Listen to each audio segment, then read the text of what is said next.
In our game of baseball, Matt,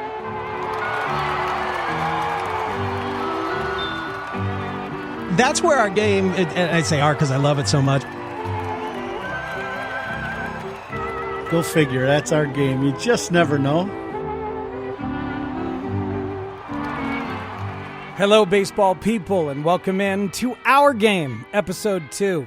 We totally have it down now. And good timing, too, because it's the 1st of September, and both the Cubs and the White Sox are in first place for only the second time since 1906.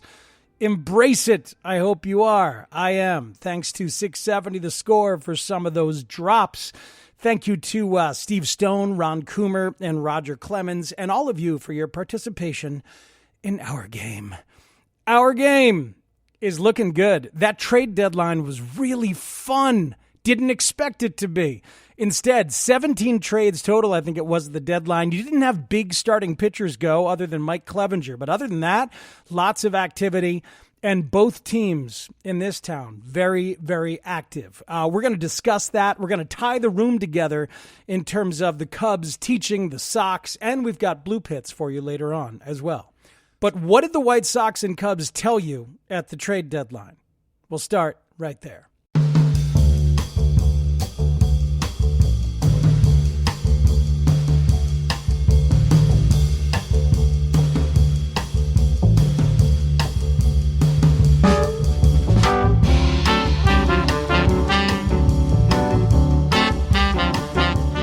So the White Sox actually told you a lot, regardless of what Rick Hahn said or did not say. They told you that Dane Dunning is locked and loaded as the fourth starter the rest of the way. They told you that they're going to muddle through the 5 spot in the rotation with Renato Lopez, Gio Gonzalez, and the theoretically returning Carlos Rodon. They told you that in a playoff game number 3, after Giolito and Keuchel, it's probably going to be Dylan Cease as the starting pitcher.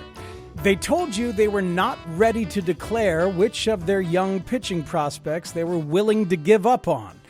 And most importantly, they told you that they have a collective consensus that this is the right thing to do at this deadline, including among veteran players who were let in on a meeting Sunday at the ballpark. Leadership from the front office, ownership, and the clubhouse, all talking about the state of the team and the room here at the deadline, all on the same page. And this way, inactivity at the deadline would not be interpreted the wrong way inside that room. This matters. That was huge. It was exemplary of what an organization is supposed to do right now, because those guys are impressionable. And if you don't get them help, some of them might think, I guess they think we're not good enough. That's not what they think. Then last night, the White Sox went out, showed you that the players all feel supported, that they remain supremely confident when they beat the Twins. They fall behind 4-0 thanks to some shaky defense and Lucas Giolito struggling with his control. But the lineup is outrageous. No breaks for the opposition. Luis Robert being this dominant, this early, as we see him make adjustments, destroy a slider from Trevor May that's hanging way deep into center field, like 450 feet. Take a curveball that he's fooled on later as the first pitch and just kind of slow down his stroke and yank it down the line for a big, big double. To see him be this special is very, very rare. We hyped him like crazy, and he's even better than you hoped, isn't he? So the White Sox are fine. They are alone in first place. And I'm going to give you more on why this inactivity here at the deadline was a wise move in the broader organizational sense in a minute when we tie the room together like a nice area rug.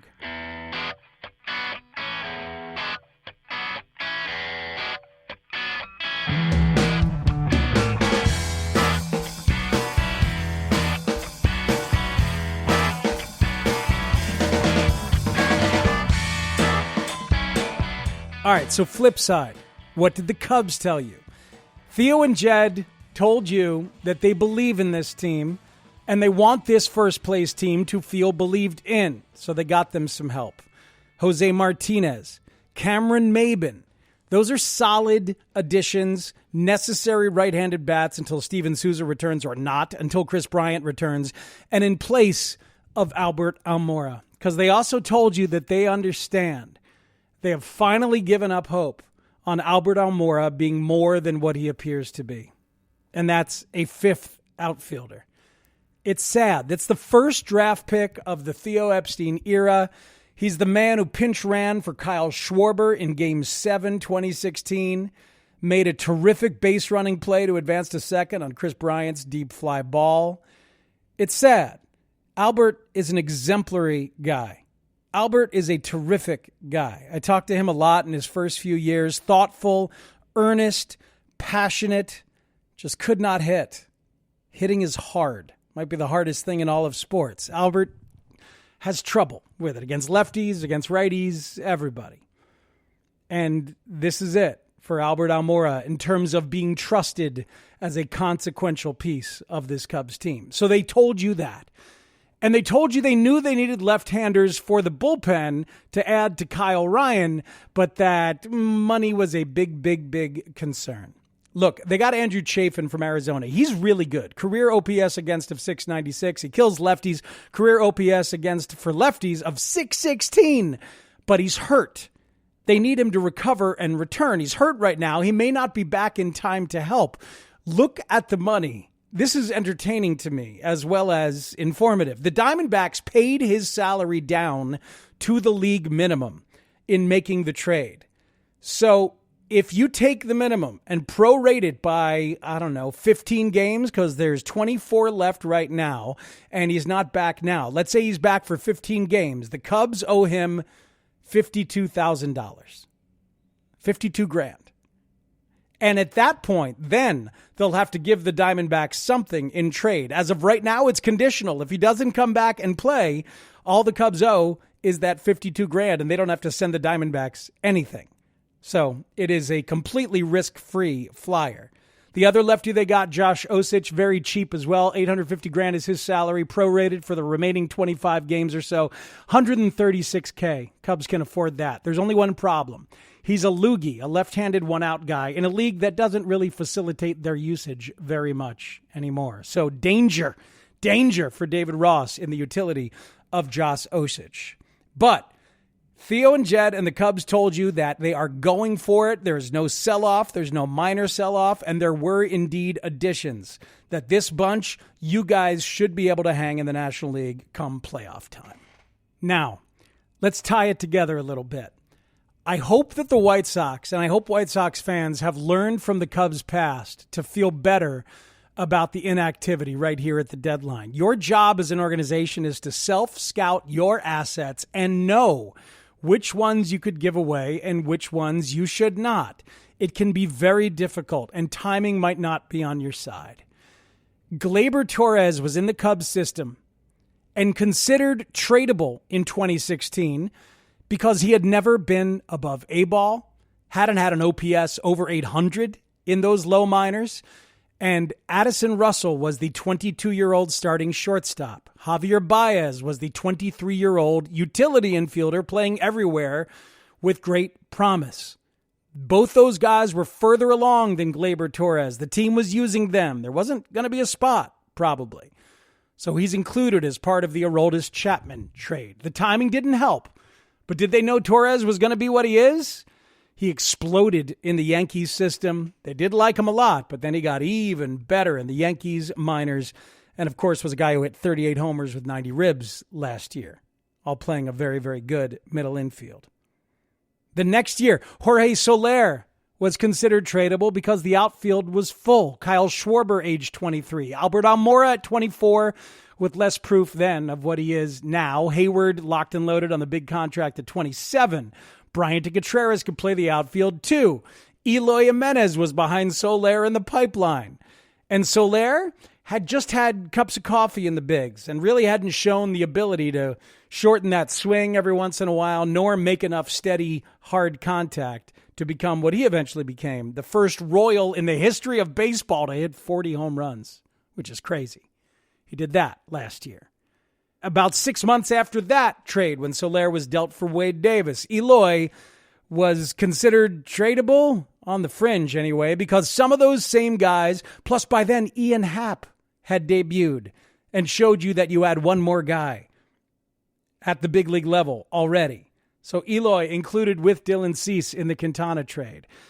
Now back to the White Sox. Look, Jonathan Stever hasn't pitched above A ball. Dane Dunning hasn't pitched above Double A since 2018, but then he got hurt, and now you've seen him on the bigs. You know what he is, perhaps. But Michael Kopech was apparently much discussed in trade conversations, as Rick Hahn went out of his way to tell us, but they're not ready to give up on him with his value where it is right now. Jimmy Lambert, hurt. Not really an option. This is wise overall, this inactivity. Remember, you're in the bonus year. White Sox 2020 is Cubs 2015. Don't trade Gleyber Torres for Aroldis Chapman just yet.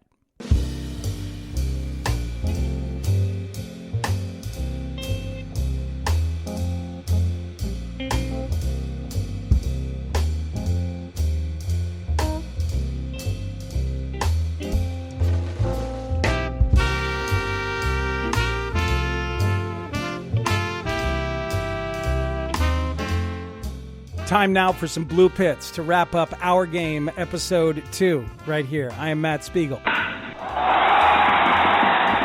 I am wary of A.J. Preller, the madman's aggressiveness in San Diego. I think he did it safely this time. I was quick to remind people that the last time Preller went nuts, it didn't work out. He acquired Will Myers, Justin Upton, and Matt Kemp in a 2-day frenzy in December of 2014. And during those trades, he gave up guys that you know. One of them is Yasmani Grandal. One is Trey Turner in the midst of a hitting streak and a great leadoff hitter in Washington. And one is the current ace of the Atlanta Braves, Max Fried, the high school teammate of Lucas Giolito and Jack Flaherty. So anyway, Preller gave up some really good players in those deals, and the Padres didn't do anything. Also, Preller is not beloved around the game. He lied to the Red Sox. He withheld medical records when they traded Drew Pomerantz there, eventually accepting the punishment, blah, blah, blah. But this time, I think Preller did this particular frenzy where he remade the team, both catchers, an ace starting pitcher, a lefty bat to kill righties at first base, and more. He did it without giving up any of his top 4 prospects, including the number 1 pitching prospect in baseball, Mackenzie Gore. And the Padres probably emerged with what will still be a top 5 farm system. So, got to give props to the trade deadline rock star, A.J. Preller. Hey, look who's failing, or at least struggling. I hate the Yankees. I've always hated the Yankees. I always will. Their ability to be a gluttonous big market behemoth and maintain the evil empire tag that Larry Lucchino put on them so long ago, just to throw good money after bad over and over and over again. It's enviable, and I admit it. I root for them to fail. Garrett Cole has given up the most home runs in the league with 12. He has an ERA that is almost a run and a half higher than the average of his last 2 full seasons.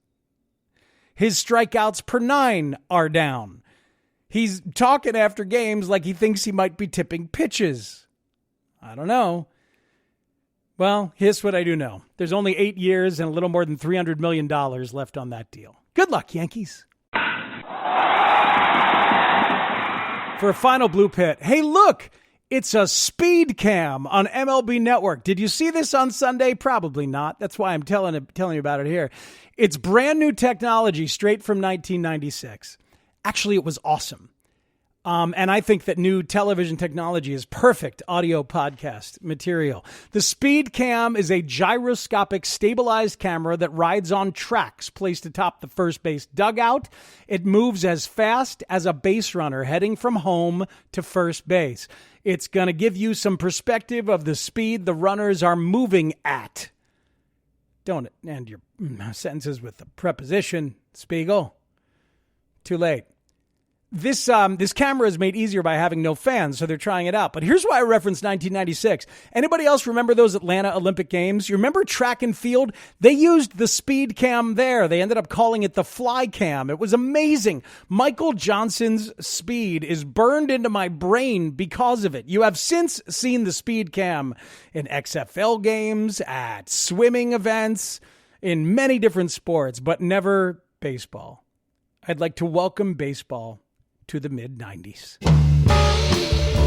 Thanks for listening to episode 2 of Our Game. Tell a friend or a dozen.